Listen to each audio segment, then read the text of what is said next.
கர்த்தருடைய பரிசுத்த நாமத்திற்கு மகிமை உண்டாவதாக. இந்த இறைவார்த்தை லூக்கா 2:51 முதற் பகுதி.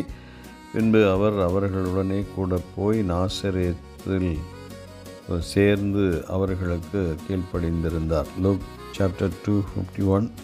Then he went down to Nazareth with them and was obedient to them என்று வாசிக்கிறோம். 12 வயதில் தேவாலயத்திலே இயேசு கிறிஸ்துவானவர் வேத பண்டிதர்களின் மத்தியிலே உறவாடி கொண்டிருந்ததை, பேசிக்கொண்டிருந்ததை, அவர்களோடு வினாவி கொண்டிருந்ததை, அவள் கேட்ட கேள்விகளுக்கு சரியான ஆச்சரியமூட்டுகின்ற வகையிலே விடைகளை சொல்லி கொண்டிருந்த பொழுது பெற்றோர் அவரை விட்டு கடந்து வந்து மீண்டும் அவரை சந்தித்து அவர்களை அழைத்து கொண்டு நாசரேத்துக்கு போனார்கள் என்கின்ற செய்தியை நாம் இங்கே வாசிக்கிறோம்.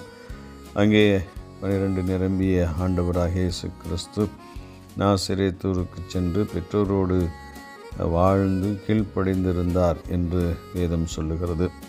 அவருடைய மனித வளர்ச்சியை காட்டுகிறது. பிள்ளைகளே, உங்கள் பெற்றோருக்கு கர்த்தருக்குள் கீழ்ப்படிந்திருங்கள் என்கின்ற வேத வசனத்தின்படி ஆண்டவராகிய இயேசு கிறிஸ்து பெற்றோருக்கு கீழ்ப்படிந்திருந்தார் என்று நாம் வாசிக்கிறோம்.